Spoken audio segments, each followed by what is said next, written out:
મિત્રો, આજે અહીંયા નેક નામદાર મહારાજ સાહેબ શ્રી હિમાંશુજી મહારાજનું રાજ્ય તિલક વિધિ થવા જઈ રહી છે. આ અભૂતપૂર્વ મહોત્સવ ગોંડલના આંગણે યોજાયો છે અને આપણે સૌ તેના સાક્ષી છીએ. પેઢી દર પેઢી આ મંગલ ઘડીને સૌ યાદ રાખશે. મિત્રો, અહીં 1008 રામચંદ્રજીનું વધામણા થશે. તે પણ એક ગોંડલ સ્ટેટનો રેકોર્ડ થવા જઈ રહ્યો છે. સ્વામિનારાયણ અક્ષર પુરુષોત્તમ મંદિર BAPSના બાળકો રામચંદ્રજીના સ્વરૂપ થઈને અહીંયા આવેલ છે. અહીં તેમનું પૂજન કરવામાં આવી રહ્યું છે. મિત્રો, આજનું વાતાવરણ કંઈક અલૌકિક દેખાઈ રહ્યું છે. આજે અયોધ્યામાં રામચંદ્રજીની મૂર્તિ પ્રતિષ્ઠા થઈ રહી છે. તે જ ક્ષણે અહીં બાળકો રામચંદ્રજીના સ્વરૂપ થઈને 1008ની સંખ્યામાં ઉપસ્થિત છે. અહીંનો નજારો અયોધ્યામાં હોઈએ તેવી અનુભૂતિ થઈ રહી છે અને તે જ સમયે નામદાર મહારાજા સાહેબ શ્રી હિમાંશુજી જ્યોતિન્દ્રસિંહજી જાડેજાનું રાજ્ય તિલક થવા જઈ રહ્યું છે. અહીં દેશ વિદેશથી રાજા મહારાજાઓ, સેલિબ્રિટી, ફિલ્મ કલાકારો અને લંડનના ગાયક શ્રી ગીતાબા ઝાલા પણ ઉપસ્થિત છે. આ ક્ષણનો લાભ લેવા અનેક નગરજનો પણ આવી ગયા છે અને સૌ આ ક્ષણનો પૂરેપૂરો લાભ લઈ રહ્યા છે.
આજે રાજસૂય યજ્ઞ થઈ રહ્યો છે ત્યારે રાજસૂય યજ્ઞની સમાપ્તિ અવસરે આપ સૌ બપોરે 4 વાગે આશીર્વચન બાદ પોશાક અને નજર દરબાર યોજાશે અને 5:30 વાગ્યે નગર યાત્રા.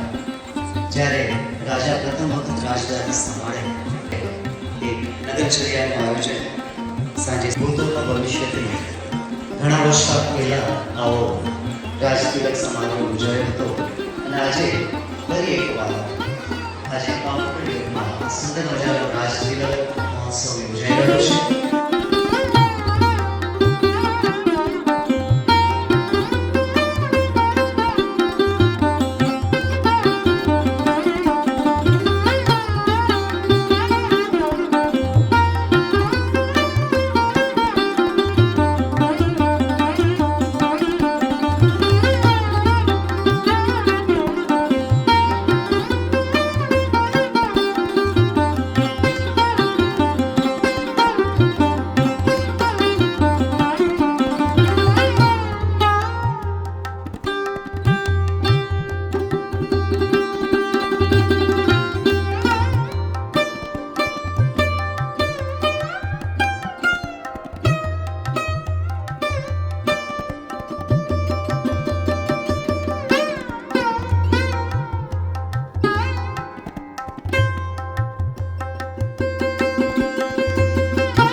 સુધીનો સમય કે જેમાં સૂર્ય પોતાના નક્ષત્રમાં હોય અને રાજ સિંહાસન માટે ગ્રહોનો રાજા સૂર્ય ગણવામાં આવે અને એટલા માટે જ્યારે સૂર્ય પોતાના નક્ષત્રની અંદર હોય, ચંદ્ર ઉચ્ચનો હોય એવા શુભ સમયની અંદર ગોંડલની અંદર આજે 17મા ઉત્તરાધિકારી હિમાંશુસિંહજી મહારાજ એમનો રાજ્યાભિષેક કર્મ આપણે સંપન્ન કર્યો ને હવે રાજ તિલક તરફ આપણે પ્રયાણ કરી રહ્યા છીએ.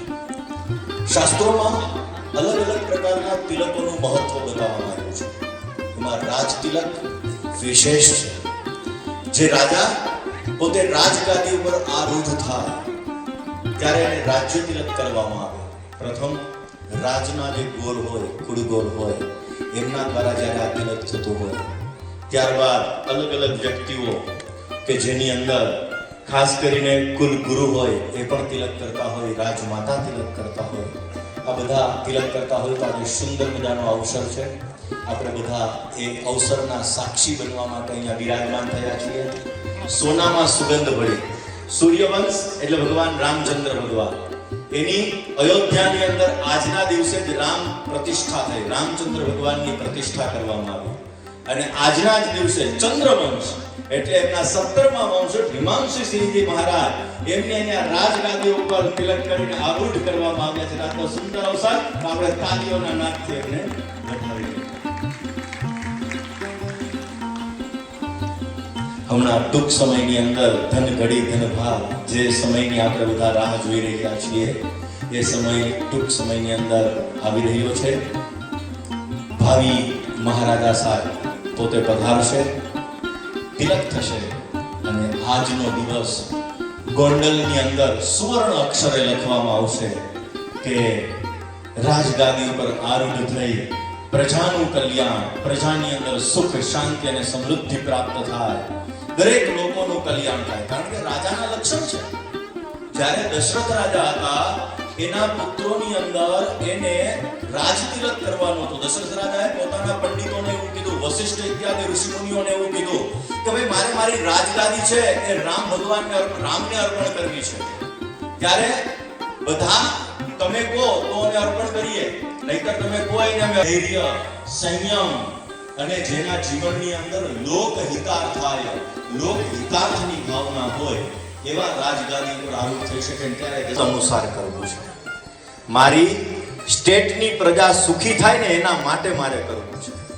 દરેકનું કલ્યાણ થાય ને એના માટે મારે આ વસ્તુ કરવી છે. અને એટલા માટે મને જ્યારે બોલાવ્યો ત્યારે ખાસ ઘણી બધી વિદ્વાન છે, કારણ કે રાજમાતા પણ ઘણું બધું જાણે છે, હિમાંશુ સિંહજી મહારાજ પણ ઘણું બધું જાણે છે, ઘણા બધા પ્રશ્નો કર્યા હતા. અને એ ઉપરથી એવું કહી શકાય કે ખરેખર દરબાર છે ને એની અંદર બહેનો છે ને એમાં એક સત્વ રહેલું છે. કારણ કે જેટલી દરબારના બહેનો જેટલા પૂજા પાઠ કરતા હશે ને, ખરેખર ધન્ય છે એ માતાને, એ બહેનોને ધન્ય છે. કારણ કે હું તો ઘણા વર્ષોથી છે આ બધા બેઠેલાનું નામ, સન્માન, પ્રતિષ્ઠા બધી વધે છે. અને દશરથ રાજાએ રામચંદ્ર ભગવાનને રાજગાદી પર વિરાજમાન કરવાના હતા ત્યારે રાજસૂય યજ્ઞનો પ્રારંભ થયો. એ રાજસૂય યજ્ઞ એનું આપણા શાસ્ત્રોમાં વિશેષ મહત્વ. રાજસૂય યજ્ઞ જ્યારે કરવામાં આવે એ ખાલી રાજ તિલક વખતે કરવામાં આવે, રાજ્યાભિષેક વખતે કરવામાં આવે, જેના દ્વારા કુટુંબ, પરિવાર અને ખાસ કરીને નગરમાં બીજાના માટે કરવામાં આવતો યજ્ઞ એટલે રાજસૂય. હવે ટૂંક સમયની અંદર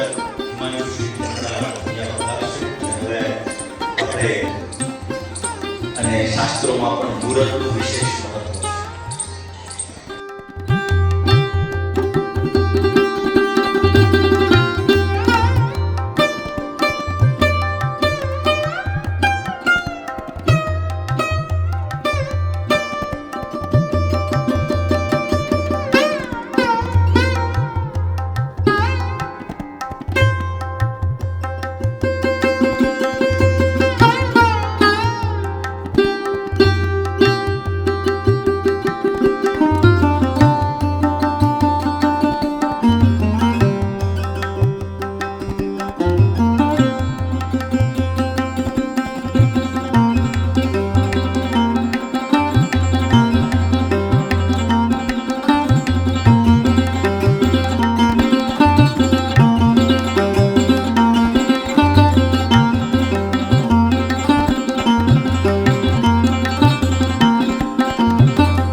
મંત્ર દ્વારા એ અહીંયા વધારે ત્યારે આપણે બધા એમનું સ્વાગત કરીશું.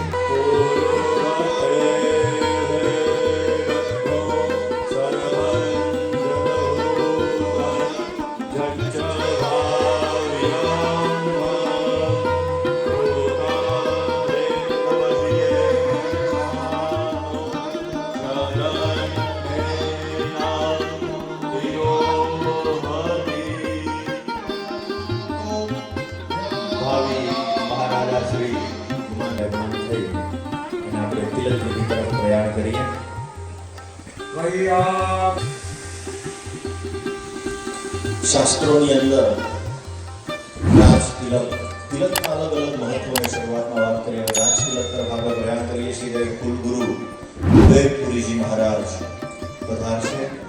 પ્રથમ કુલગુરુ દ્વારા આપણે તિલકની વિધિ લઈશું. એ પહેલા નમસ્તસ્ય નમસ્તસ્ય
એ આખી ચોખાની રાજા સાહેબને વધાવી લઈશું.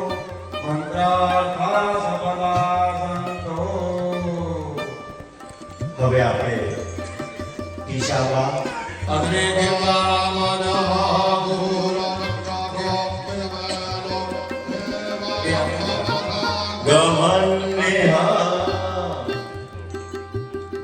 હવે જાડેજાના દીકરા વિનાયકમ પ્રિયા નિત્યમ પાંચશસ્ત્રમ પ્રવંદનઃ શસ્ત્રાય નમો નમઃ. અસ્ત્રાણી સર્વશસ્ત્રાણી રાજાનો વાહનાનિ ચ અજ્ઞાતંત્રકા પ્રતિવેશનાત્ર કુમાર.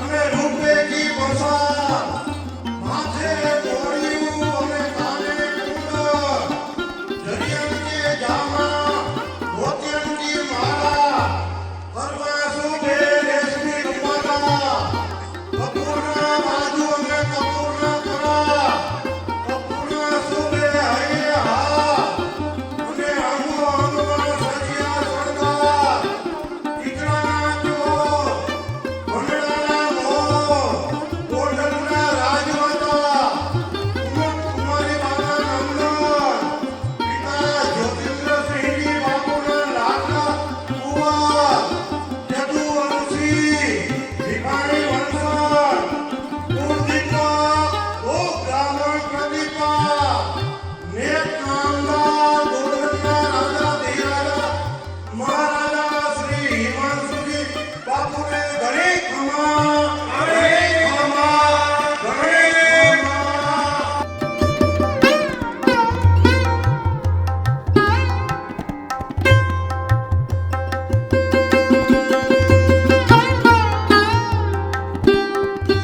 જીવનની અંદર સમૃદ્ધિ અને રાજ્યની અંદર દરેક પ્રકારનું કલ્યાણ થાય તો ખાસ શંકરાચાર્યજી મહારાજના પરમ શિષ્ય પધાર્યા છે દ્વારિકાને. નગરની અંદર સુખ સમૃદ્ધિ પ્રાપ્ત થાય એ માટેના સુંદર મજાના આશીર્વાદ મહારાજજીએ.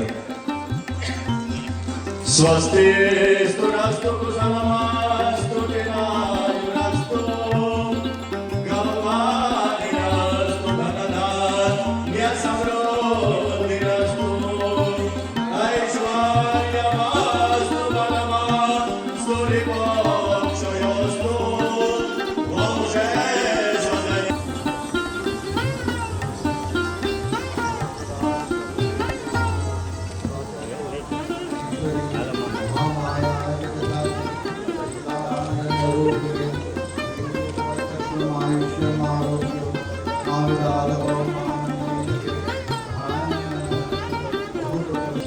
નગરની અંદર સુખ રહે, નગરની અંદર શાંતિ રહે, સદાયને માટે નિર્ણય સારા લઈ શકે ને સદાયને માટે લોકોનું કલ્યાણ કરી શકે એવા સુંદર મજાના ભાવ સાથે આશીર્વાદ આપણે અર્પણ કરીએ.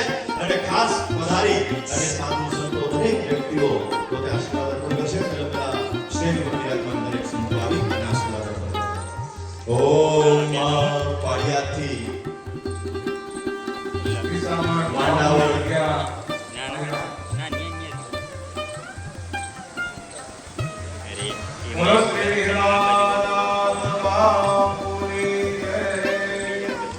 આચાર્ય શ્રી ડોલરભાઈ પધાર્યા, તેમણે આશીર્વાદ અર્પણ કર્યા. પડોદરીથી ગોંડલની બાજુમાં પડોદરી ત્યાંથી પધાર્યા, એમને પધાર્યા. ભરતદાસ બાબુ, પૂજ્ય મનસુખ ભરતદાસ બાબુ એ પણ આશીર્વાદ અર્પણ કરે છે. સાથે ધર્માચાર્ય અલ્પેશ બાબુ એ પણ આશીર્વાદ અર્પણ કરે છે. ગોરધન બાબુ એ પણ પોતે ખાસ ઓગારામ બાબાની જગ્યાએ પણ આશીર્વાદ અર્પણ કરે છે. ભીડભંજન મહાદેવ કમલનાથ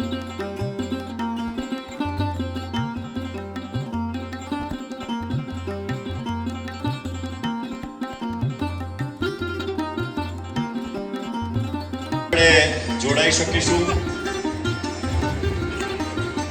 જરાક જલ્દી કરજો. ગીત સાંભળવાનું હોય જ્યારે રાષ્ટ્રગીત વાગતું હોય ત્યારે આપણી રાષ્ટ્રભક્તિ પણ હોવી જોઈએ.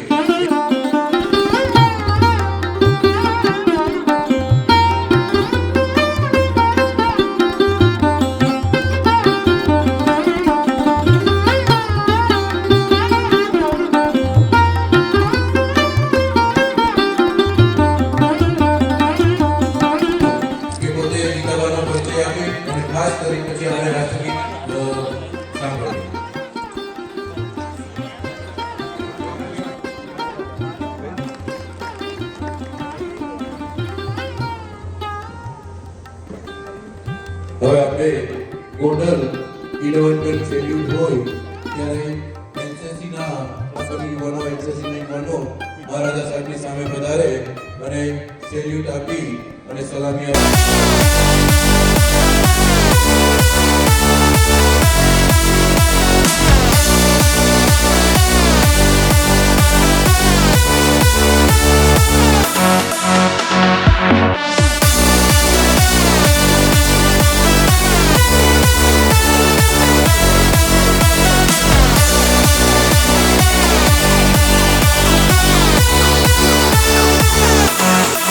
આપણા લોકો આતુર છે.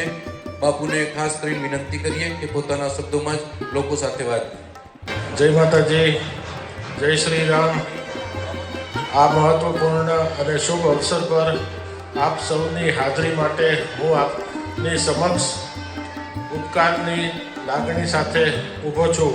આપ સૌનું સમર્થન અને હાજરી આ અભૂતપૂર્વ અવસરને ખરેખર ખાસ બનાવે છે અને હું આપ સૌની સહભાગિતા માટે ખૂબ આભારી છું. લોકશાહીના યુગમાં રાજ્ય અભિષેક પ્રતિકાત્મક લાગે છે, તેમ છતાં તે નોંધપાત્ર અર્થ ધરાવે છે. આ પર્વ નિમિત્તે મારા દ્વારા કરેલ વિધાન, પૂજા અને ખાસ કરીને રાજ્યશ્રીય યજ્ઞનો હેતુ એ જ છે કે મારી ગોંડલની પ્રજા સુખ સમૃદ્ધિ પામે. આધુનિક ગોંડલના સ્વપ્નદ્રષ્ટિ મહારાજા શ્રી ભગવતસિંહજી વંશજ તરીકે હું ગૌરવ અનુભવું છું. On this occasion, I must mention one of his quotes which has had a deep impression on me, and I quote, "To my mind, there can be no greater or truer happiness for a ruler than the assurance that he has placed in the hearts of his people." મને એ વાતનો પણ ખૂબ જ ગૌરવ છે કે મારા પૂર્વજો અને મારા સ્વર્ગસ્થ પિતા મહારાજા સાહેબ શ્રી જ્યોતિન્દ્રસિંહજી આ વારસો ચાલુ રાખ્યો. આ જવાબદારી નિભાવતી વખતે હું ગોંડલની પ્રજાના સારા કે નરસા સમયમાં મદદરૂપ થવાની પરંપરાને જાળવી રાખવાનો સંકલ્પ કરું છું. ફરી એકવાર હું આ પ્રસંગે આપ સૌની ઉપસ્થિતિ બદલ હૃદયપૂર્વક આભાર વ્યક્ત કરું છું. ભૂતકાળને સન્માન આપી વર્તમાનને સ્વીકારી અને ગોંડલ માટે ઉજ્જવળ ભવિષ્યને આકાર સફરમાં સહભાગી રહું એવી કામના સાથે આપ સૌનો ખૂબ ખૂબ આભાર. આભાર મહારાજા સાહેબનો. મહારાજા સાહેબે પોતે ટૂંકી વાતમાં સમગ્ર ગોંડલને આવરી લીધું છે કે મહારાજા તરીકે રાજસુ યજ્ઞ કરવો અને રાજસુ યજ્ઞનું જે ફળ મળે તે રાજા તરીકે પોતાને મળે, પણ એની સાથે બધું જ ફળ પ્રજાને મળે તેવી પણ એમને ઈશ્વરના ચરણોમાં પ્રાર્થના કરી છે. આ સાથે જ્યારે ગોંડલને જે જરૂર પડે તેમાં પણ મહારાજા સાહેબ આપણી સૌની વચ્ચે ઉપસ્થિત રહી અને લોકોના સુખ દુઃખના સાથી બને અને મહારાજા સર ભગવતસિંહજીના જે રીતે કાર્યો હતા તેવી રીતે આગળના કાર્યો ધપાવે તેવી ગોંડલની પ્રજાની પણ બાપુને ખાસ લાગણી છે. આ સાથે બાપુ વાત ઓછી કરતા હોય માઇકમાં, પરંતુ ગાડી ફાસ્ટ ચલાવીને સમગ્ર ગોંડલનું નામ ભારત દેશમાં નહીં પણ વિશ્વ લેવલે રોશન કર્યું છે. એટલે ઘણાને બોલતા આવડતું હોય, ઘણાને ગાડી ચલાવતા આવડતું હોય, પણ આપ સૌ આ ઐતિહાસિક ક્ષણના સાક્ષી બન્યા તે બદલ આપ સૌનો આભાર. થોડી જ મિનિટોમાં આપણી નગર યાત્રા શરૂ કરી છે. આપણા ગોંડલની ભવ્ય નગર યાત્રામાં આપણે સૌ સાથે જોડાય. ખાસ કરીને આપણા જે મહેમાનો પધાર્યા છે, રાજવી પરિવારો પધાર્યા છે, વિદેશથી મહેમાનો પધાર્યા છે, આપણે સૌ પ્રાધાન્ય આપશું અને આપણે સૌ પાઠવશું અને સૌ આશીર્વાદ પાઠવે વડીલો સંતો એવી પણ આપ સૌને વિનંતી છે.